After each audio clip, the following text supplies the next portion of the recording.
President Biden has a lot on his plate right now, from raging inflation, Cold War with Russia, plunging poll numbers, and a ton of other headaches. Now new questions over whether he is buckling under the enormous weight of multiple crises. The president's frustration is boiling to the surface as he is caught on a hot mic cursing at our Peter Doocy, and it's not the first time the president has lashed out. Do you think that that might incentivize more people to come over illegally? If you guys keep sending that garbage out, yeah.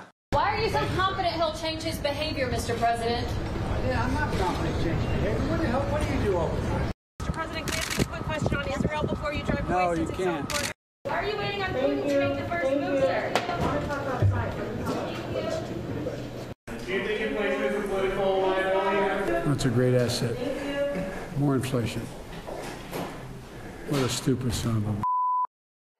The president calling Peter to, quote, clear the air after that encounter. The press secretary, Jen Psaki, addressing the outburst earlier. Does the president regret saying what he said about Peter? Peter spoke to this. The president called him. He conveyed to him that it was nothing personal, man, and also acknowledged that all of you are going to ask him a range of questions. So I think that speaks for itself. You know, Greg, on Hannity last night, actually several weeks ago is where it originated. I called Dan Bongino a son of a bitch, and no one even got mad at me. Yeah, well, then we expect that from you, Geraldo. You know, you did make a mistake, though. You referred to him as our Peter Doocy. It's our very own Peter Doocy. Yeah. Remember, it's weird that we don't say that about anybody else at the network, but we always have to say our very own Peter Doocy. But Biden was right. It was a dumb question. Will inflation hurt your chances in the middle? Of course it will. So actually, Biden was correct. It was a dumb question. But that's the best part about Fox News. We aren't CNN.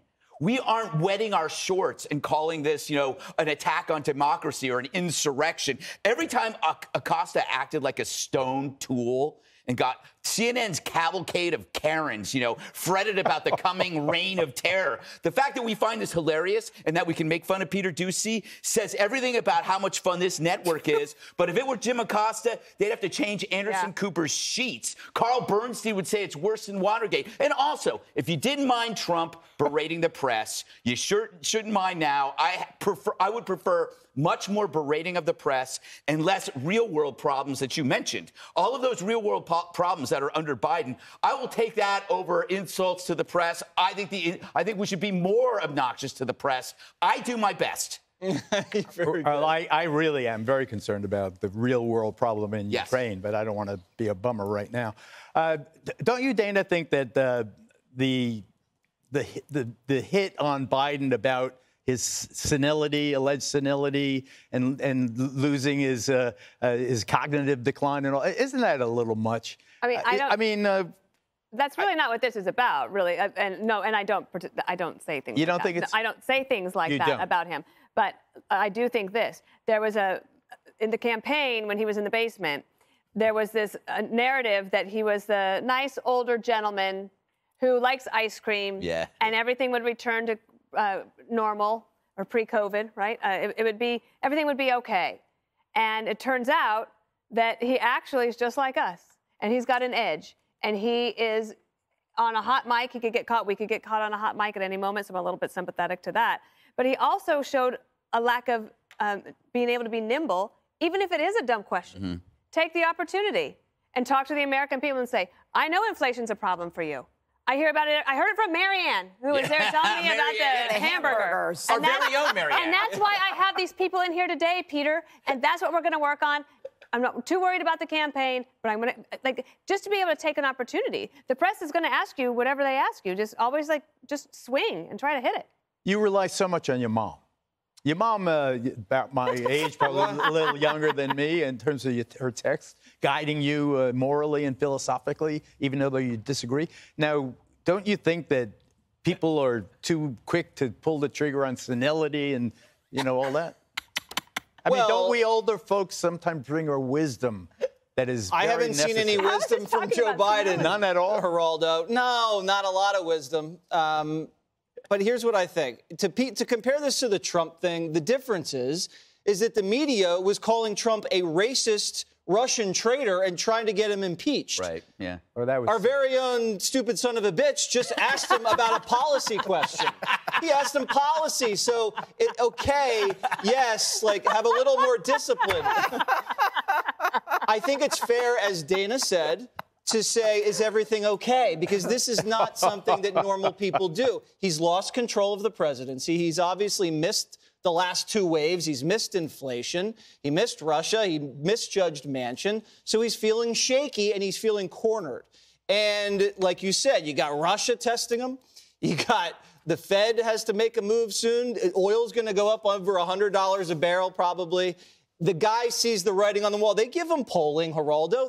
Today they give him polling. Last 3 polls, 40, 39, 40 approval. about the same as Trump. Not good, Geraldo. Not good. The guy needs a bourbon.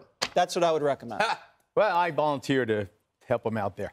So you saw that press conference, right, Judge? Biden doesn't drink. 2 hours on his feet. A lot of the questions were just as snotty as you can be. You know, Geraldo, I've listened to all the questions. No, I've listened to all the questions you've asked these 3. And yours are you're too hard? trying to draw, no, not at all. You're trying to draw a distinction between age and competence. There's a